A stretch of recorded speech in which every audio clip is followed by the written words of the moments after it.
Hello friends, welcome back to my channel Stuti art and craft. और बहुत सारा thank you जो आपने मेरी वीडियो पर विज़िट किया। और अब आ गए हो तो वीडियो पूरी देख कर ही जाना और कमेंट्स में मुझे ज़रूर बताना कि आपको मेरी ड्राइंग कैसी लगी।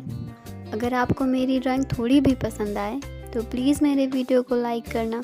अगर आप मेरे चैनल पे नए हैं तो चैनल को सब्सक्राइब करना। तो चलिए मिलते हैं वीडियो के लास्ट में।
आपको आज की ड्राइंग कैसी लगी? आई होप कि आपको ये ड्राइंग पसंद आई होगी और आप इस वीडियो को लाइक करेंगे।